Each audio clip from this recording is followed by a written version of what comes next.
Boa noite a todos. Agradecendo mais uma vez a Marinês pelo convite, né, da gente poder vir aqui conversar, fazer algumas reflexões sobre as mensagens do Cristo. Então, para iniciar a nossa noite, a nossa reflexão, eu peguei o livro Gotinhas de Esperança, que fala assim: aceite os imperativos da vida, dão paz. Aceitar as coisas como se apresentam é uma medida eficaz para bem deslancharmos pela vida fora. Revela compreensão para o modo como os fatos se desenvolvem. Traz a certeza de que tudo está subordinado às sábias leis. Não force as coisas. Trabalhe para atingir o que deseja. O trabalho conjugado à disposição para aceitar o que vier produz imensos benefícios. Não seja exigente. Em tudo o lado bom. Não, na vida há muito mais sabedoria do que podemos imaginar. Então, com essa mensagem, eu quero iniciar a reflexão e a proposta que eu tenho para a noite de hoje é a gente refletir um pouquinho sobre o tema justo ou injusto, né? Então, assim, para a gente pensar, as coisas que nos acontecem, os momentos de dificuldade, de dor que baterem à nossa porta, quando chegarem a nós ou a pessoas próximas de nós, ou determinadas situações que a gente vê pelas redes sociais, pelas mídias, que acontecem, são justas, né? É justo as pessoas passarem por elas ou não? Se é justo, por que é justo as pessoas passarem por esses momentos de dificuldade? E se não, e se é injusto, por que elas passam por esses momentos? Então a gente vai refletir um pouquinho, né, principalmente dessa justiça divina. Então, eu começo fazendo uma reflexão, né? Fazendo uma provocação para vocês. Vocês acham que Deus é justo? Sim ou não? Né? Será que Deus, que está no controle de tudo, que está gerenciando tudo, será que Ele é justo conosco? Sim ou não? Aí eu penso, não, Deus é justo. Né? Ele é nosso pai, e como nosso pai, tudo o que ele faz é perfeito, então Deus é justo. Daí eu faço outra provocação. Então, se eu acho que ele é justo, ok. Irmãos que moram em zonas de guerra, enquanto outros moram em mansões, vivem em muita segurança. Semelhantes nossos passando por fome, por miséria, enquanto outros vivem comendo e tendo, né, de forma abundante. Desavenças familiares, aqueles nossos irmãos que passam, têm aquelas famílias totalmente desestruturadas, pais que abandonam, são negligentes, toda aquela trama que se dá no meio familiar, enquanto outros têm uma família unida, que se ama, que se acolhe, que se auxilia. Uns passam por doenças terminais, doenças degenerativas, enquanto outros a gente vê que passam, vivem 80, 90 anos e nunca ficam doentes, nunca acontece nada. Perdas de entes queridos, de crianças muito jovens, de formas muito violentas, enquanto outros têm seus filhos até envelhecerem. Então, diante de todas essas desigualdades, de todas essas diferenças de modos de viver, de ter ou de não ter, né? Para vocês, Deus continua sendo justo, né? Diante dessas diferenças gritantes, onde um tem acesso a tudo e o outro não tem nada, vocês acham que Deus continua sendo justo? Né? Precisamos fazer essas reflexões. Daí nós vamos ver assim, o que é a justiça? Então, justiça é uma virtude moral pela qual se atribui a cada indivíduo o que lhe compete. Traduzindo, então, que justiça, cada um tem aquilo que necessita. Então, nós vamos ter a família que nós necessitamos, nós vamos ter o corpo físico que melhor se adequa para as nossas experiências aqui, nós vamos ter a profissão, a situação econômica, que melhor vem ao nosso encontro para que a gente chegue aqui e através das experiências a gente evolua, a gente se transforme, a gente se modifique. Então, tudo aquilo que está ao nosso entorno, o nosso corpo físico, a nossa família, a nossa condição financeira, os nossos familiares, o nosso chefe, o nosso trabalho, enfim, tudo que está em nosso entorno é porque nós necessitamos para a nossa melhora enquanto espírito. E diz ali que a virtude, que a justiça é uma virtude moral, ou seja, nós podemos e construir ela, nós podemos desenvolver. Então, algumas pessoas, alguns semelhantes nossos já desenvolveram a virtude, outros ainda não. E lá no Livro dos Espíritos, na questão 875, o Kardec pergunta: como se pode definir justiça? E de uma forma muito simples, de uma forma muito clara, a espiritualidade responde: a justiça consiste no respeito aos direitos de cada um. Isso é tão simples, né? No respeito aos direitos de cada um. E nós, né? Vamos pensar em nós, olhar para a nossa vida, para a nossa conduta. Nós respeitamos o direito de cada um? Ou as minhas ações, os meus, os meus sentimentos, as minhas emoções, a minha conduta de agir é para me satisfazer, para que as minhas vontades sejam atendidas e o restante, se não é ele que se dane, né? Se o que eu quero tá bom e me satisfaz, ok. O resto eu não tô nem aí. E principalmente que a gente tem que olhar para nós. Como é o nosso respeito da porta para dentro da nossa casa? Porque às vezes a gente respeita quem está lá fora, mas e como é o nosso respeito? Como é a nossa conduta com o nosso próximo mais próximo? O nosso marido, a nossa esposa, os nossos pais, os nossos filhos, os nossos irmãos. Eu sei respeitar as imperfeições, as limitações, as diferenças. Eu sei respeitar quando a minha vontade não prevalece. Então a gente precisa fazer esse movimento de olhar para dentro e ver como é a nossa conduta. E lá no Evangelho, no capítulo 5, que fala das bem-aventuranças, nos bem-aventurados os aflitos, traz uma reflexão que eu acho que, olha, acho que todos nós já refletimos, já nos questionamos. Diz assim: por que uns sofrem mais do que os outros? Por que nascem uns na miséria e outros na opulência, sem nada terem feito para justificar essa posição?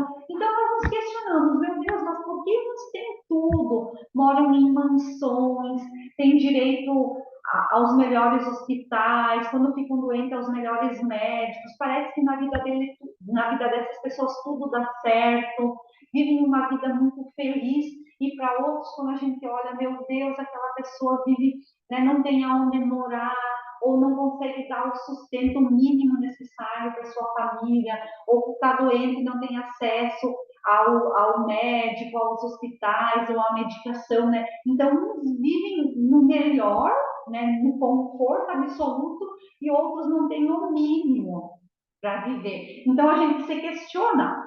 Isso, né? A gente vive nesse mundo muito materialista, com essa ideia do poder material, do dinheiro, né, do poder, que isso é importante.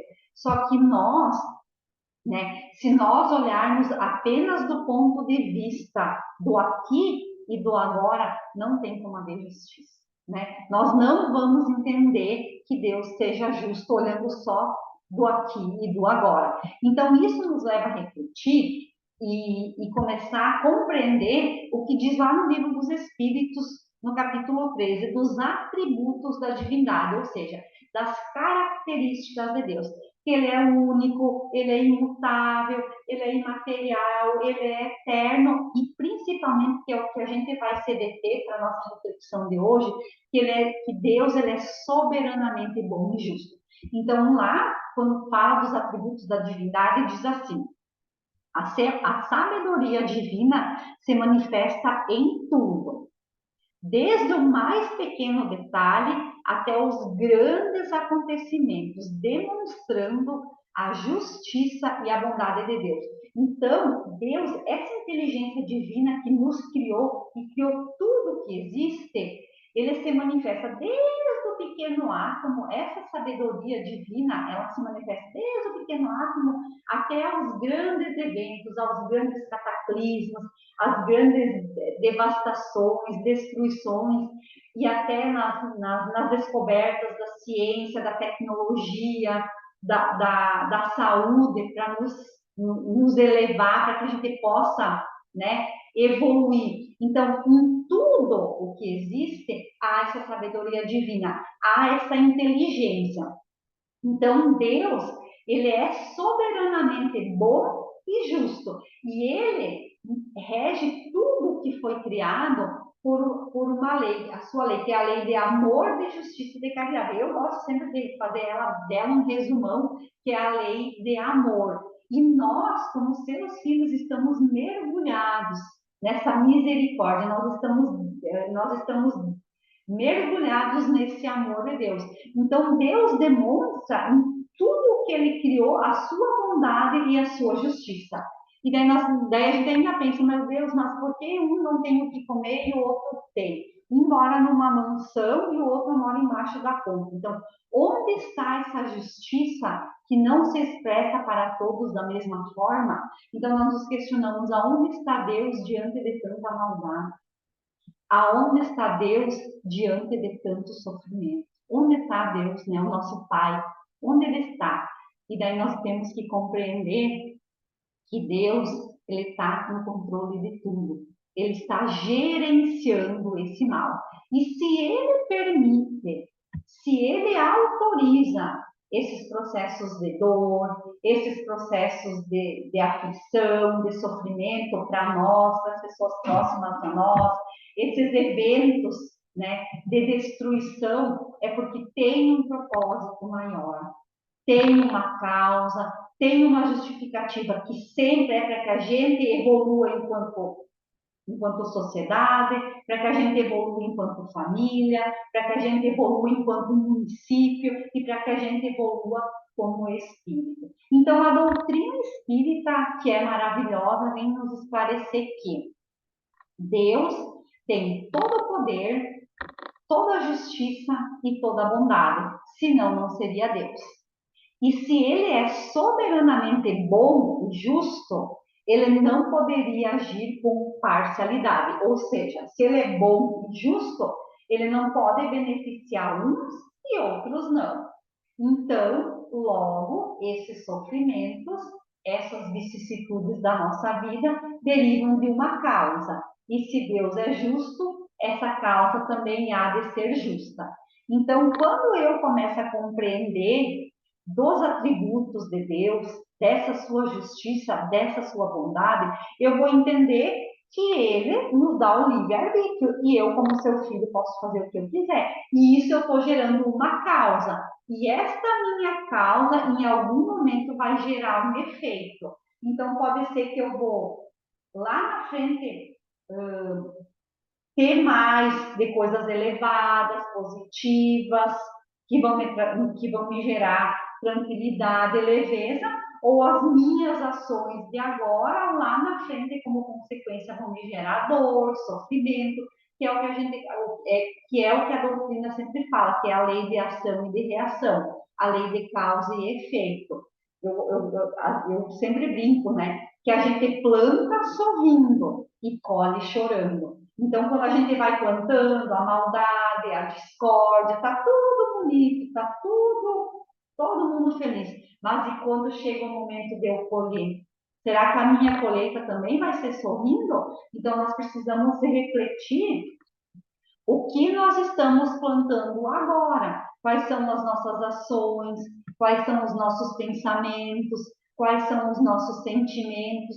Porque o que eu planto hoje, eu vou colher amanhã. Porque daqui a pouquinho, mais para frente, nós vamos ver que as encarnações são solidárias.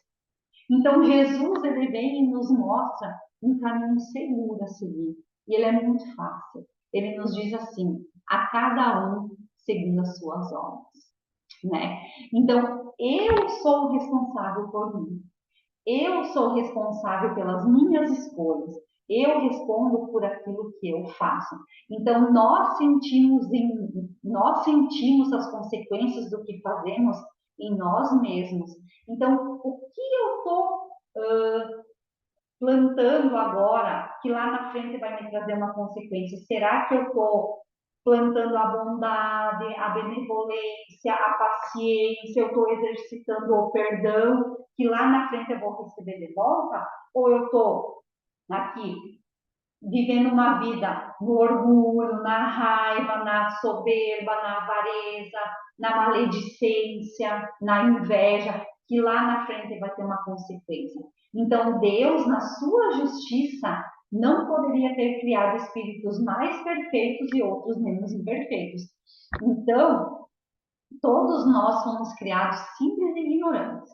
E nós vamos fazendo escolhas, nós vamos escolhendo o que nós estamos plantando.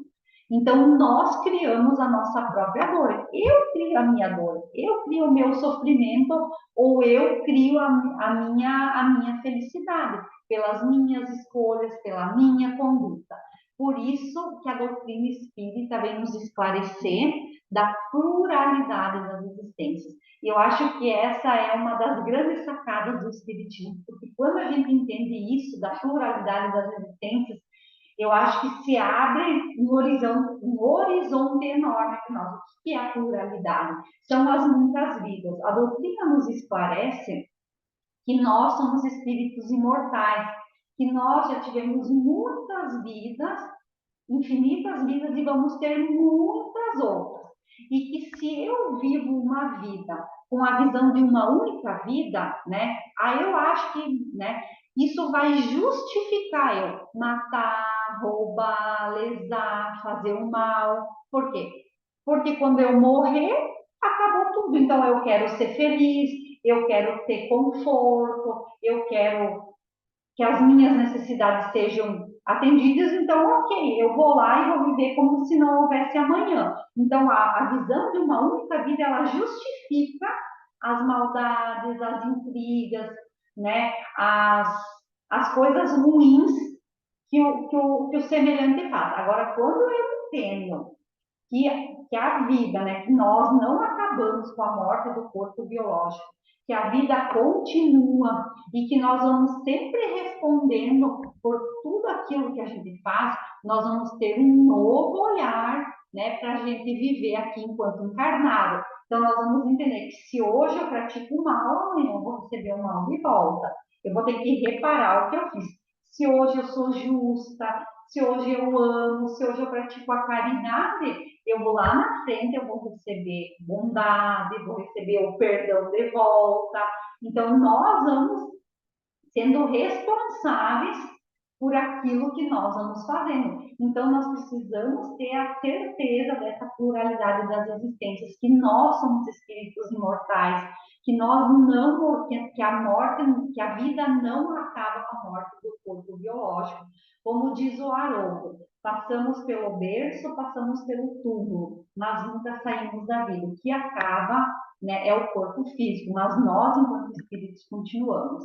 E a reencarnação, então, ela vem nos consolar, que sofremos porque necessitamos. E estamos tendo a oportunidade de ressarcir os nossos débitos. Então, a reencarnação, que é um dos pilares da doutrina espírita, vem nos esclarecer e nos consolar que toda a dor que bate à nossa porta é porque a gente necessita, para resgatar os nossos equívocos do passado, voltar e fazer melhor, voltar e fazer diferente para reparar o que a gente fez de equivocado no nosso passado. Por isso que a gente sempre diz que há injustiça, mas jamais injustiçados.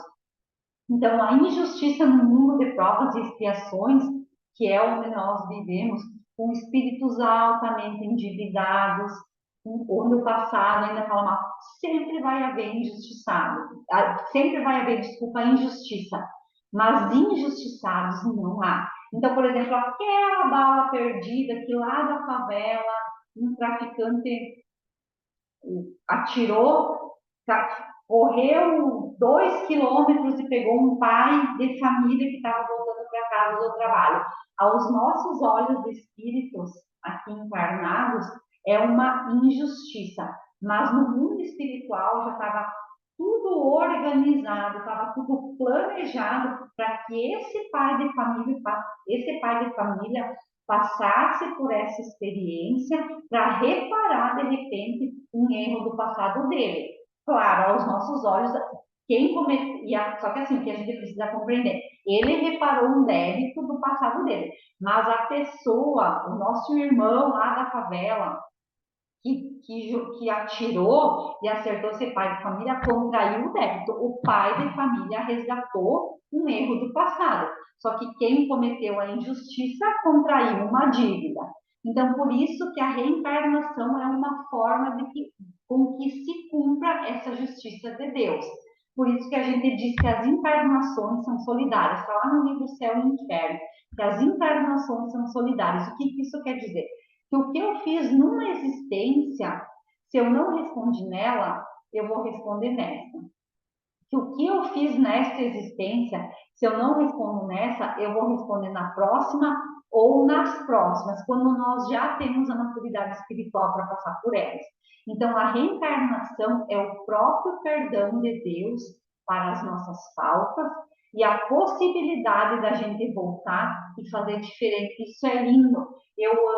Deus nos permite a gente reparar os nossos equívocos do passado. Então, o Haroldo sempre diz que a reencarnação ela tem um mecanismo maravilhoso. Sabe o que ela faz?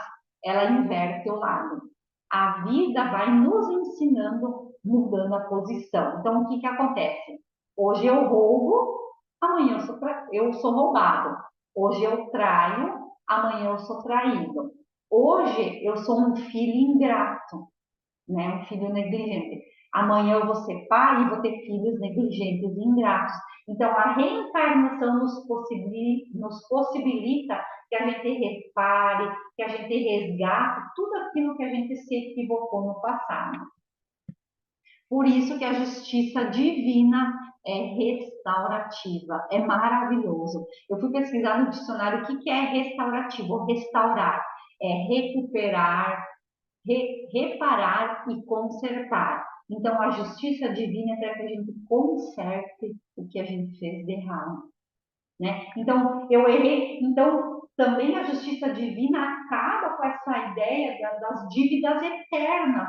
Eu fiz uma coisa errada no passado, nunca mais, né? Errei, vou para o inferno, vou para um grau e acabou. Fui uma boa pessoa, vou para o céu e vou ficar lá para sempre. Não. A justiça divina, sendo restaurativa, ela acaba com essa ideia das dívidas eternas. Eu errei? Claro, eu errei. Né? Eu fiz o melhor que eu sabia. Só que quando eu tiver a maturidade, quando eu estiver preparada, eu vou voltar e vou consertar aquilo que eu fiz de errado. Por isso que, ao lado do assassino do passado, vai ter o assassinado como filho. Numa outra existência, o que eu tirei com ódio, eu vou devolver com amor. É assim que a justiça divina faz com que a gente recupere, que a gente repare ou que a gente conserte o nosso passado. Sempre viver, nos aproximando da lei divina, para que a gente venha aqui e a gente viva uma existência toda no amor. Então, a cada nova existência é a oportunidade para o espírito, para que o espírito dê um passo adiante. Então, nós ditamos o ritmo da nossa evolução. Eu dito o ritmo, se eu vou progredir mais rápido ou mais devagar, dependendo do meu esforço, da minha dedicação em me melhorar, do meu esforço de querer vencer as minhas más tendências. Eu não tenho que me comparar a ninguém. A única comparação que eu tenho que fazer é com o meu eu de ontem. Eu hoje preciso ser melhor do que eu fui ontem. Então, a comparação, eu não tenho que me comparar a ninguém. A única comparação que eu tenho que fazer é com o meu eu de ontem. Será que hoje eu estou melhor? Será que hoje os meus sentimentos melhoraram? Será que hoje as minhas intenções são melhores? Os meus sentimentos são mais elevados? Então, a comparação é com o meu eu de ontem. E a Joana de Ângeles, no livro Plenitude, nos deixa claro que o sofrimento faz parte da nossa vida, que todos nós sofremos sem exceção, nos mais diferentes aspectos. Então, o livro Plenitude é um livro da série psicológica da Joana, e ela vai falar que todos nós vamos sofrer. Não existe alguém que vai estar reencarnado aqui no mundo de provas e expiações que não vai passar por um momento de dor e de aflição. E ela compara o sofrimento ao palco da vida. Isso é maravilhoso. Olha a comparação que ela faz com o sofrimento. Então, ela compara o sofrimento ao palco da vida. Então, o sofrimento, ele vai estar escalado para o elenco. Só que nós somos os diretores. Então, nós vamos dizer qual é o papel que o sofrimento vai ocupar na nossa vida. Se ele vai ser o ator principal, com todos os holofotes, com todas as luzes, ou ele vai ocupar um papel coadjuvante lá atrás no coro, né? Então, qual é o papel que o sofrimento vem ocupando na nossa vida? Será que ele está como ator principal, que a gente é vítima, que a gente só reclama, que nada serve? Ou sim, estou passando por um momento de dificuldade, está me doendo, mas eu vou tirar da minha maior dor a minha maior lição. Então, precisamos refletir, precisamos fazer essa autoanálise. Qual é o papel que o sofrimento faz na nossa vida? Se ele está como ator principal ou como um ator coadjuvante. E se ele está aqui como ator principal, nós precisamos começar a colocar ele no seu devido lugar. E o Haroldo, esses dias numa live, ele falou que a nossa vida é como uma dança de cadeiras. Sempre uma cadeira vai estar vazia. Então, eu estou muito bem no meu relacionamento, na minha família, financeiramente, na minha profissão, mas aí na minha saúde eu estou com problema. Então, a cadeira da minha saúde está vazia. Aí eu vou lá, consulto, faço os exames, a cadeira da saúde está bem, a da família está bem, mas eu estou com problema com filhos. Daí a cadeira dos filhos está bem. Aí estou bem na saúde, estou bem com os filhos, estou bem com a família, aí estou com problema na minha profissão. Então, sempre é uma dança de cadeiras. Nós nunca vamos estar completamente realizados, plenos e felizes, porque nós temos muitos resgates a fazer. Nós, ao longo das nossas encarnações, nós fizemos muitas escolhas equivocadas. Então, que a gente, quando o sofrimento, quando a dor, quando a injustiça bater a nossa porta, a gente tenha esse olhar das muitas vidas, e se esse nosso irmão ou nós mesmos estamos passando por um momento de dificuldade, tem um propósito, nós escolhemos, nós fizemos todo um planejamento reencarnatório, porque já temos a maturidade espiritual para responder por esse equívoco, reparar, voltar e fazer melhor, consertar aquilo que a gente errou no passado. Então, toda dor e toda aflição sempre tem um fim, nada dura para sempre. E a duração do sofrimento está diretamente subordinada ao arrependimento do culpado. E quando às vezes a gente desencarna, a gente pensa, será fulano fez tal coisa, vai ficar muito tempo no umbral, ou, né? Não, o sofrimento está diretamente ligado ao arrependimento. Arrependeu verdadeiramente, o sofrimento acaba. Por quê? Porque daí eu vou me preparar para voltar e fazer dar certo. Vou voltar e vou reparar o que eu fiz de errado. Então, para ir concluindo, lá no livro Céu e Inferno, tem um capítulo que fala do Código Penal da Vida Futura, que a gente deveria ler quase que diariamente, ou uma vez por semana, uma vez por mês. E o que é o Código Penal? São 33 itens. O que fala o Código Penal da Vida Futura? Representa a lei de causa e efeito, é o que nós falamos até agora. A gente faz as escolhas e lá na frente a gente tem que responder por elas, né? Ou a lei do progresso, né? Que afirma que o espírito, todo o espírito reage às suas próprias ações e imperfeições, vivendo as consequências dessas escolhas na vida espiritual e em futuras encarnações. Então, eu trouxe alguns deles, não todos, obviamente, E vem bem de encontro ao que nós falamos agora. Então, o primeiro diz assim: o inferno está assim por toda parte, onde quer que existam almas sofredoras, como o céu está por toda parte, onde quer que as almas sejam felizes. Então, nós vivemos o céu e o inferno que nós criamos. Eu crio o meu céu ou eu crio o meu inferno?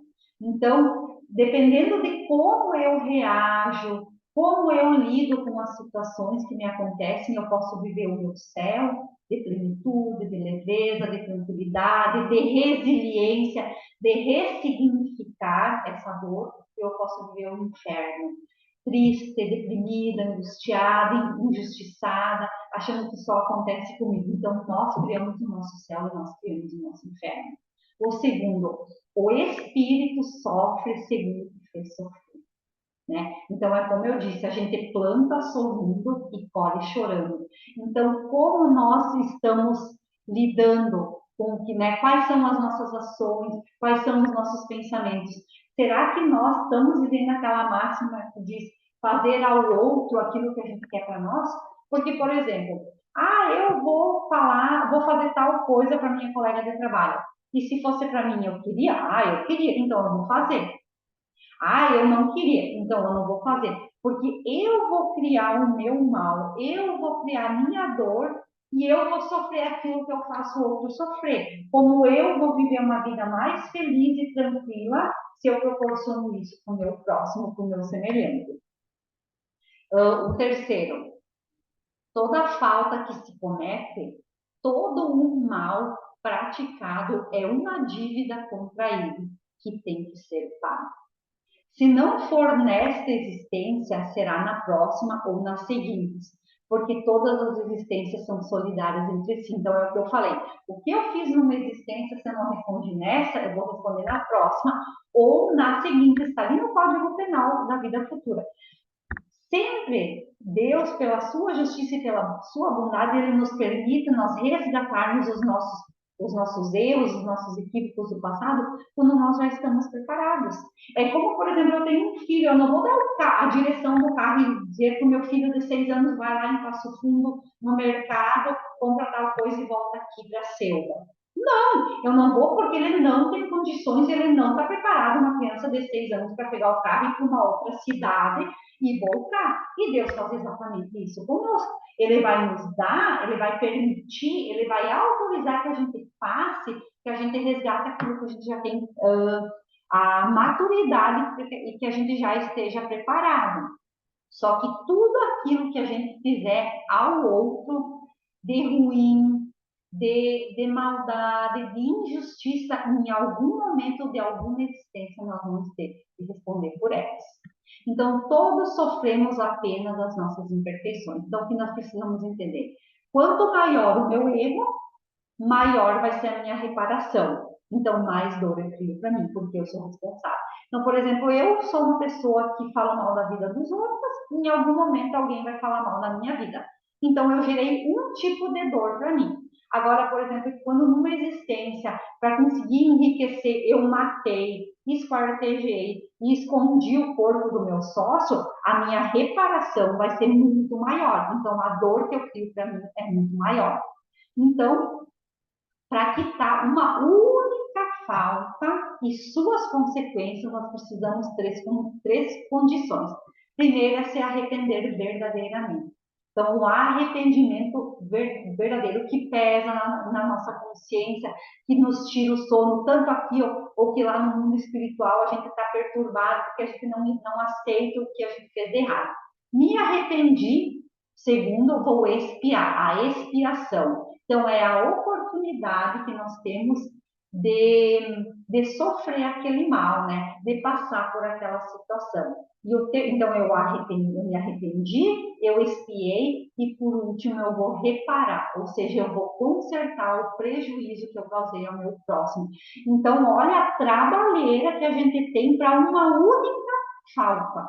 A gente tem que se arrepender, a gente tem que expiar e a gente tem que reparar. Então, imagina o tanto de falta que a gente tem, o tanto de trabalho que a gente tem ainda nas nossas futuras encarnações. Então, diante disso, nós precisamos ter a consciência de não fazer mais muita falta, porque é muita trabalheira para responder por elas. Então, que a gente faça escolhas mais elevadas, que a gente faça escolhas que nos aproximam, que nos façam caminhar, né, de acordo com essa justiça divina, que gera alegria, bem-estar, conforto em quem está ao nosso redor. E para encerrar, então, o Emmanuel, no livro Justiça Divina, nos diz que expiação é a medida de lei apenas para os endurecidos. Então, como anda o seu coração? Duro, né? Como um bloco de gelo, ou ele está menos endurecido, fazendo escolhas melhores, aceitando as experiências que a vida traz, né? Então, que nós, com esse entendimento, que nada que acontece na nossa vida, que nada, né, que tudo que vem acontecendo no universo, ao nosso redor, tudo é administrado, tudo está no controle de Deus, que Deus está gerenciando esse mal, que ele rege tudo pela sua lei de amor. E nós, como seus filhos, temos a oportunidade de reparar os nossos equívocos. Então, diante disso, né, das muitas vidas, que nós somos responsáveis pelas nossas escolhas e vamos ter que responder por elas. Que a gente, a partir de agora, faça escolhas mais elevadas, faça escolhas condizentes a essas leis divinas, a essa lei de amor, que beneficie o todo, que seja justo para todos, não só para mim. Porque daí as nossas próximas existências vão ser mais leves, elas vão ser mais sutis e nós vamos conseguir progredir cada vez mais.